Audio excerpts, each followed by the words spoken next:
Greetings metalheads and welcome to No Nonsense Metal Reviews. I'm George and today I have yet another instalment of bands you need to hear for you. Another recommendation. If you're not familiar with this band, seriously need to make yourself acquainted. Seriously need to check these guys out. And again, following this little sort of spin-off series, if you like, that I've been doing with this particular show over the last few weeks, this is another band picked from the Incineration Fest 2023 lineup. It's happening in Camden in May. So another band picked from that stellar lineup that you absolutely must not miss. If you get a chance, go along. You've got to see this band. This little band in question hail from Norway. Band formed in around 1991, and I'm talking about the mighty Enslaved.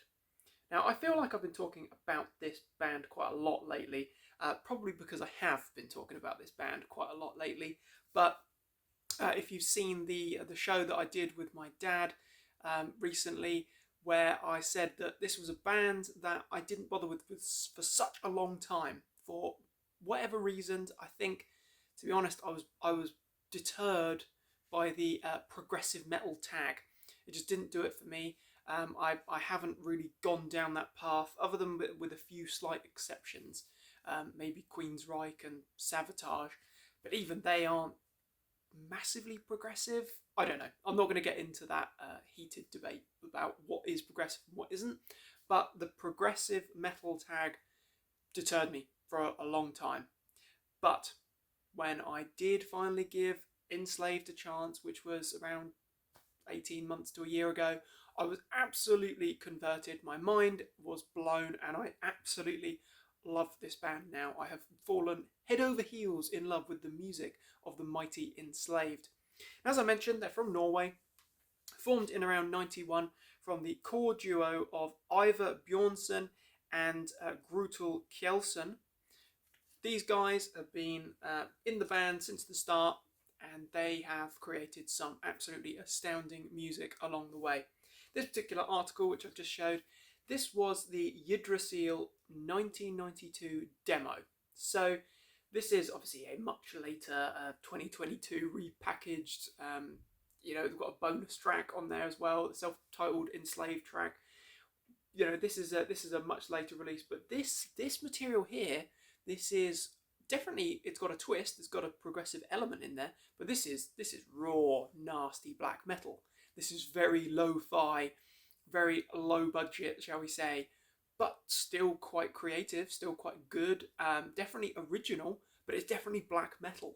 It's rooted firmly in black metal, not on the same kind of aggressive satanic level that we have from the likes of early Mayhem and maybe Darkthrone. No, this is much more progressive, folky, but it's black metal. It's raw. Same with this EP, which preceded, I believe, the first album. This is Hordane's Land, and this is a lovely recording. Absolutely love this. This is just shy of 30 minutes long, 3 tracks. So this is quite a long piece, but this is brilliant. This is black metal, definitively black metal, but this has got a serious twist. It's the time signatures, it's the changes, it's just complex. It's definitely progressive, but it's absolutely brilliant. This is not just generic run-of-the-mill black metal. This is black metal with a whole host of different twists and turns thrown in there, but it's dark and it's sinister and it's freaking great. And I love that artwork. I really want that on a shirt.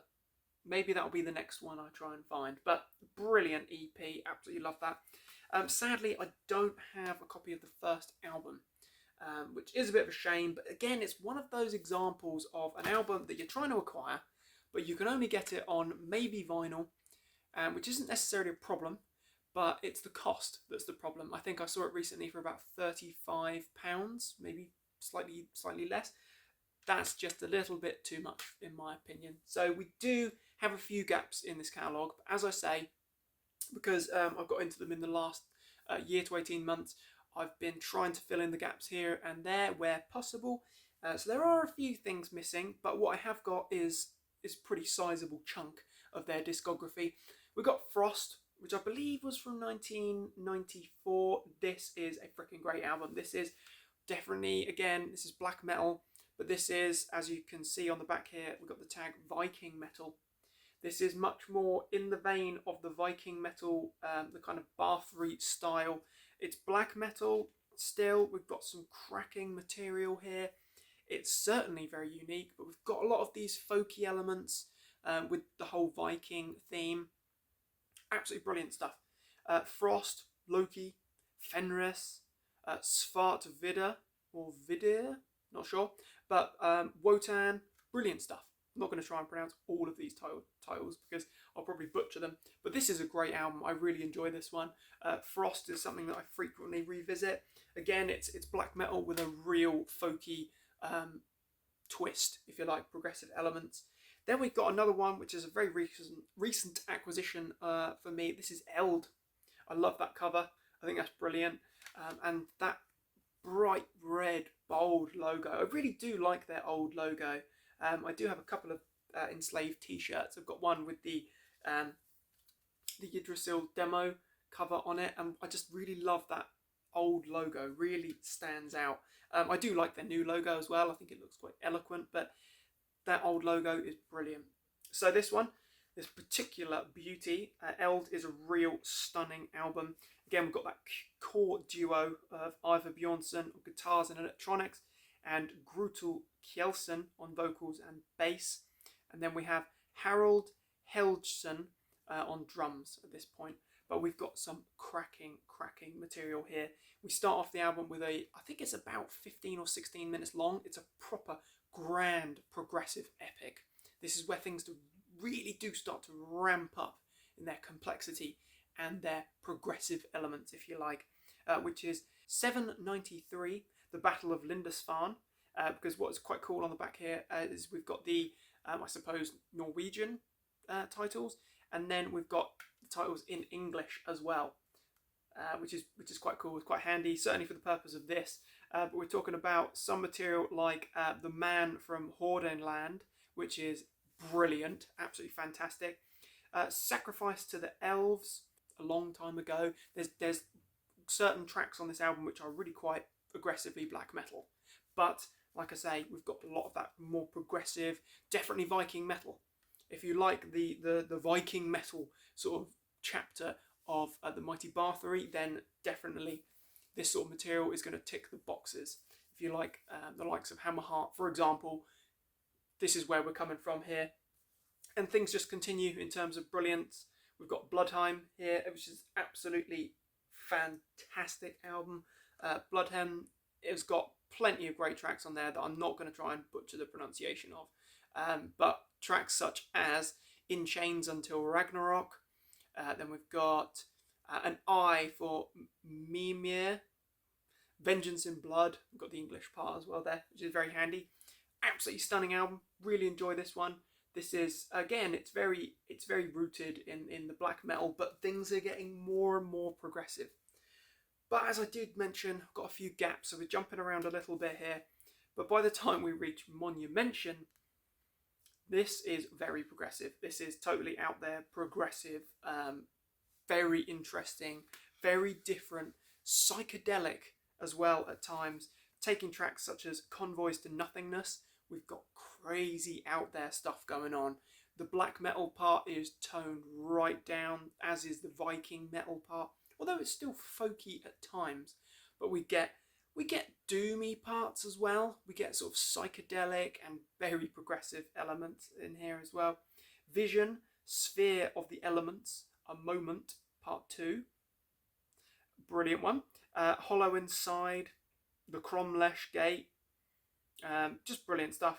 The Sleep, Floating Diversity, A Moment, Part 3.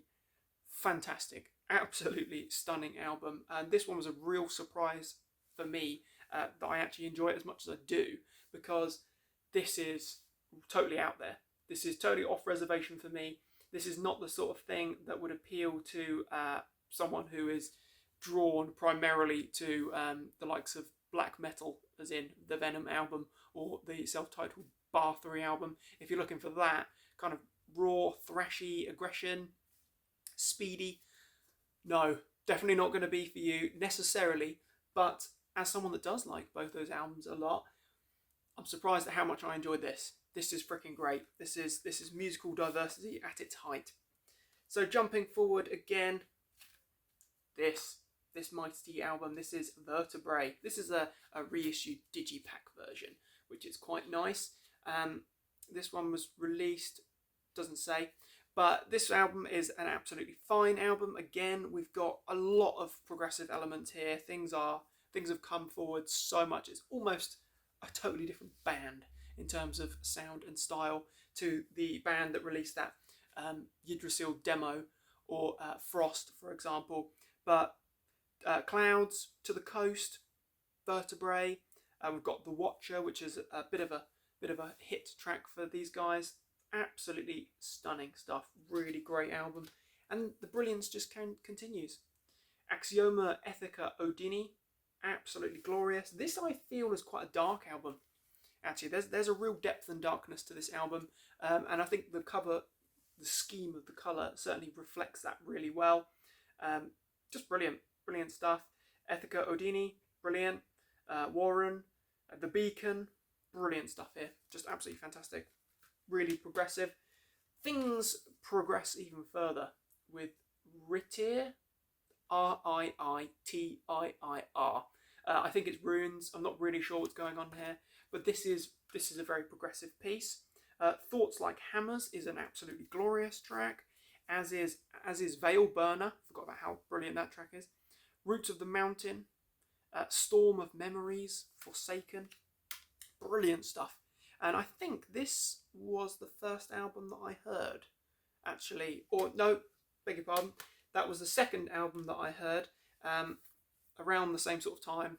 We've got In Times, which is, I think this is a much more technical album. This is very progressive.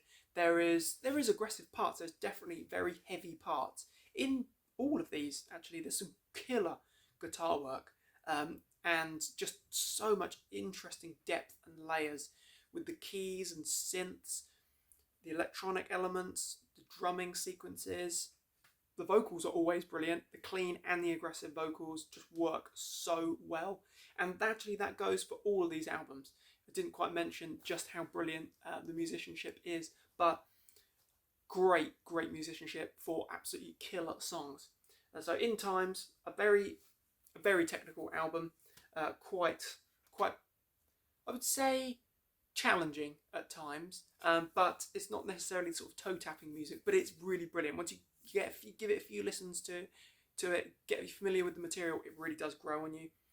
The Sleeping Gods and Thorn EP, this was one of the first things that I heard from the band, and I was really intrigued, really impressed. You've got some good material here. But going back slightly, this was in fact the first album that I heard from Enslaved. This is E, although it's an M, but I believe it is E. Who knows? If I'm wrong, please feel free to correct me. This was 2017, and this album contains some truly beautiful, stunning material. The likes of Storm Sun, which opens up the album there, which is just so epic. Beautiful cleans and aggressive vocals, amazing soundscapes and textures are built here with this music. The River's Mouth, Sacred Horse, Feathers of Eol, and of course Hindsight, which is very progressive and totally out there. We've even got a saxophone, which is totally off reservation. But this is a stunning album. This was the first album of Enslaved I heard, so I got into the band very much back to front. Then listen to Ritir, if that's how it's pronounced. But for me, the best material starts to come most recently. From 2020, we had Utgard, which is absolutely stunning. This album, I feel, is a lot heavier. When we take tracks like Fires in the Dark, Homebound, Flight of Thought and Memory, and Storms of Utgard, Distant Seasons, we've got some brilliant textures and amazing tones and sounds here, but we've got a lot more aggressive elements thrown in here. This album is only about 45 minutes long, 40 to 45 minutes long. Absolutely cracking. Brilliant album. Amazing songs, amazing musicianship. Again, it's the brilliant vocals. But for me, the crowning moment, and it's probably one of my favourite Enslaved albums, if not my current favourite. In fact, I'm going to go out there on record to say this is my current favourite Enslaved record, and this is Heimdall from this very year, 2023. This is a freaking masterpiece. This is a very heavy album, actually. It's very progressive, there's technical elements, but it's stunning. The soundscapes that we get in synths on tracks like The Eternal Sea or Caravans to the Outer Worlds. Right across the album, actually, this is just freaking amazing. Behind the Mirror, the opening track is very progressive, but then we've got Congelia with the second track, which is very aggressive, actually. We've got some serious black metal drumming and riffs in there. Really good stuff. What else have we got here? Forest Dweller, heavy, very folky, very reminiscent of the more Viking metal stuff, but brilliant. Kingdom, another good one. Just start to finish, this is a masterpiece, and this will take some serious beating if it's going to be knocked from the top spot, if you like, my favourite albums of the year list. This is currently right up there. So Heimdall, absolutely stunning. And I've just realised that I have somehow neglected one of my other favourite Enslaved albums because it was not on CD. Happened to have it on vinyl. It's the only Enslaved vinyl I have, unfortunately, but this is Below the Lights from 2003. And this is a freaking lovely album. This is amazing. This is a perfect balance between the black metal and the Viking metal and the very progressive elements. Tracks such as the opening track, As Fire Swept Clean the Earth. Stunning. Heavy, progressive, intricate, technical, beautiful. The Dead Stare. The Crossing, interesting stuff. Havenless, which is a fan favourite, and it's an absolutely brilliant track. Ridicule Swarm, which is very interesting. And then we've got A Darker Place as well, which is another very interesting track. But the reason why I have this on vinyl, I don't know, maybe you've seen the sort of the Relics show that I did a few weeks back, did with my dad. I have this on vinyl because it was cheaper. I stumbled upon it and it was cheaper than the CD. So it was a no-brainer. This is actually a 2017 Osmos Records reissue, but it's lovely. It's absolutely glorious. I'm hoping that the glare isn't too criminal because it's got a lovely sort of reflective surface on there. But Below the Lights, absolutely stunning. I would probably recommend an album like this, or perhaps Eld, if you were, say, a more black metal fan who was not necessarily convinced by the progressive elements, as I was, and also if you're a prog fan not convinced by the black metal elements or the Viking metal elements. Perfect balance. An album like this, Below the Lights, reaches that perfect equilibrium, just as the mighty Heimdall, and of course the equally beautiful Utgard. But as I say, there is not a bad album in the mighty Enslaved catalogue. If you're a live album fan, we've got some really good live material from this band. Got Roadburn Live, which I believe was released in 2017. I think it was probably recorded in 2016. No, the sticker indicates it was 2015. Thank you, sticker. So this was recorded at the Roadburn Festival, and this is really interesting because it should have been a double album, but obviously they're restricted by the set list length, or the slot length at the festival. But even so, we've got 8 tracks. The closing track being a cover of Immigrant Song, but it's a good song. It's a good version. But they play a whole host of just brilliant material, with Building with Fire from In Times, Death in the Eyes of Dawn from Ritir. We get a throwback to Monumention in Convoys to Nothingness, as well as Below the Lights with As Fire Swept Clean the Earth. I would probably recommend this as a good starting point.